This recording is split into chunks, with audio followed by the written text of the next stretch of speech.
ভিডিওতে ক্লিক করার জন্য আপনাদের সকলকে জানাই অসংখ্য ধন্যবাদ। আপনারা প্রত্যেকে জানেন যে এই মুহূর্তে কিন্তু রাজ্যে নতুন করে লক্ষ্মীর ভান্ডার প্রকল্পের কিন্তু আবেদন পুনরায় কিন্তু শুরু হয়েছে। কিন্তু আপনারা অনেকেই 2025 সালে জানুয়ারি মাসে অনেকেই লাস্ট আপনারা ক্যাম্পে আবেদন জমা দিয়েছিলেন, বা তারপরেও কিন্তু আপনারা অনেকে ব্লকে গিয়ে বা বিভিন্ন ক্যাম্পে কিন্তু আপনারা আপনাদের লক্ষ্মীর ভান্ডার প্রকল্পের জন্য আবেদনপত্র জমা দিয়েছিলেন। তো আপনাদের অনেকের টাকা কিন্তু ক্রেডিট হয়ে গিয়েছে অ্যাকাউন্টে, আবার অনেকের কিন্তু এখনও পর্যন্ত ব্যাঙ্ক অ্যাকাউন্টে টাকা ক্রেডিট হয়নি। তো তারা কি করছেন, নতুন করে যুবসাথী প্রকল্পে আবেদন করছেন, বা নতুন করে আপনারা ভাবছেন যেহেতু আমাদের লক্ষ্মীর ভান্ডার প্রকল্পে আবেদন করেছিল আমাদের টাকা ঢোকেনি, আপনারা আবারও কিন্তু লক্ষ্মীর ভান্ডার প্রকল্পে নতুন আবেদন জমা দিচ্ছেন। তো গতকাল একজন আমার দোকানে এসেছিলেন, সে বলছে যুবসাথী প্রকল্পে আমি আবেদন করব, কিন্তু লক্ষ্মীর ভান্ডার প্রকল্পে আগের বছর আমি আবেদন জমা দিয়েছিলাম, কিন্তু আমার কোনো রকম টাকা আসেনি, আমি যুবসাথী প্রকল্পে আবেদন করতে চাই। তো আমি তাকে বলেছিলাম যে আপনি আধার নাম্বারটি আমাকে বলুন, দেখি আপনার লক্ষ্মীর ভান্ডার প্রকল্পে আবেদনটি অ্যাপ্রুভ হয়েছে কিনা। যদি অ্যাপ্রুভ না হয়ে থাকে তাহলে আপনি যুবসাথী প্রকল্পে বা নতুন লক্ষ্মীর ভান্ডার প্রকল্পে পুনরায় আবেদন কিন্তু করবেন। তো সেক্ষেত্রে আমি যখনই তার আধার নাম্বার দিয়ে আমি তার স্ট্যাটাস চেক করলাম, দেখলাম তার কিন্তু লক্ষ্মীর ভান্ডার প্রকল্পে তিনি যে আবেদনটি করেছিলেন তার কিন্তু অলরেডি অ্যাপ্রুভড হয়ে গিয়েছে, এবং তার বর্তমানে স্ট্যাটাসও দেখাচ্ছে পেমেন্ট আন্ডার প্রসেস। আবার অন্য একজন ব্যক্তির আমি যখন স্ট্যাটাস চেক করলাম, তার কিন্তু অলরেডি ফেব্রুয়ারি মাসের যে টাকা সেটি কিন্তু অ্যাকাউন্টে ক্রেডিট হয়ে গিয়েছে। তো আপনাদেরকে বলবো, আপনারা যারা লক্ষ্মীর ভান্ডার প্রকল্পে অনেকদিন আগে আবেদন করেছিলেন এখন অবধি টাকা পাননি, তারা নতুন করে লক্ষ্মীর ভান্ডার প্রকল্পে আবেদন জমা দেওয়ার পূর্বে বা যুবসাথী প্রকল্পে আবেদন করার পূর্বে একবার আপনারা আপনাদের স্ট্যাটাসটি চেক করে দেখুন। এর জন্য শুধুমাত্র আধার নাম্বার বা মোবাইল নাম্বার থাকলে আপনি স্ট্যাটাস চেক করতে পারবেন। যদি অ্যাপ্রুভড হয়ে থাকে সেক্ষেত্রে আপনারা আর নতুন করে আবেদন করার কোনো দরকার নেই। আপনারা যে আবেদনটি সবার প্রথম করেছিলেন, তো সেই অ্যাপ্লিকেশনটি যদি অ্যাপ্রুভড হয়ে থাকে তাহলে আপনারা কিন্তু লক্ষ্মীর ভান্ডার প্রকল্পের টাকা সরাসরি আপনার ব্যাঙ্ক অ্যাকাউন্টে পেয়ে যাবেন।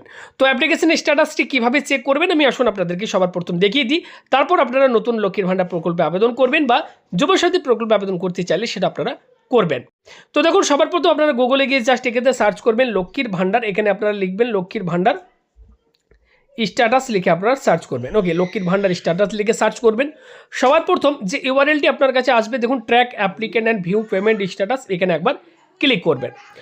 এবার দেখুন আমাদের কাছে নতুন পেজ ওপেন হয়েছে। এবার এখানে দেখুন বলা হচ্ছে enter application ID, mobile number, Swasthyasathi card এবং আধার কার্ড। আপনি আপনার লক্ষ্মীর ভান্ডার প্রকল্পে যে আবেদন জমা দিয়েছিলেন হাতে লিখে ফর্ম ফিল আপ করে ব্লকে গিয়ে বা বিভিন্ন ক্যাম্পে, আপনার কাছে কোনো রকম রিসিভ কপি যদি নাও থাকে তাহলে আপনি কিন্তু আধার নাম্বার বা মোবাইল নাম্বার দিয়ে আপনার কিন্তু স্ট্যাটাসটি চেক করতে পারবেন। সবার প্রথম এখান থেকে আমি আধার নাম্বার সিলেক্ট করছি। এবার অ্যাপ্লিকেন্টের আধার নাম্বারটি আমি এখানে ফিল করছি।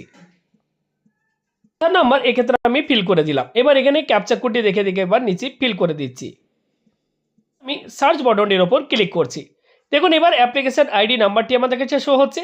এবার এই ব্যক্তি অ্যাপ্লিকেশন করেছিল, আপনি এখানে দেখুন ডেট দেখুন এখানে শো হচ্ছে, দেখুন এখানে অ্যাপ্লিকেশনের ডেট শো হচ্ছে কত তারিখে সবার প্রথম অ্যাপ্লিকেশনটি ফিল আপ করে তিনি জমা করেছিলেন, 29 জানুয়ারি 2025 সালে তিনি জমা করেছিলেন। এবার এখানে দেখুন কবে অ্যাপ্রুভ হয়েছে সেটা আপনারা দেখতে পাবেন। দেখুন অ্যাপ্রুভ হয়েছে 2026 সালের 6ই ফেব্রুয়ারি অ্যাপ্লিকেশনটি কিন্তু অ্যাপ্রুভড দেখাচ্ছে। কিন্তু দেখুন প্রত্যেকে আপনারা অ্যাপ্লিকেশন অ্যাপ্রুভ দেখাচ্ছে। এবার শুধু অ্যাপ্রুভ দেখালে হবে না, আপনাকে এবার নিচে পেমেন্টের স্ট্যাটাসটি দেখতে হবে যে এক্ষেত্রে আপনার পেমেন্ট স্ট্যাটাস বর্তমানে কী শো হচ্ছে। নিচের দিকে আমি যাচ্ছি, দেখুন সবার প্রথম এখানে কি বলা হচ্ছে, ব্যাঙ্ক অ্যাকাউন্ট স্ট্যাটাস দেখুন ভ্যালিডেশন সাকসেস দেখাচ্ছে, রেডি ফর পেমেন্ট এবং অ্যাক্টিভ বেনিফিশিয়ারি দেখাচ্ছে। এগুলো আপনাদেরকে অবশ্যই দেখতে হবে। অনেকেরই কিন্তু এক্ষেত্রে ভ্যালিডেশন এরর দেখাচ্ছে, অনেকের ভ্যালিডেশন সাকসেস। যাদের ভ্যালিডেশন সাকসেস থাকবে তাদের চিন্তার কোনো কারণ নেই।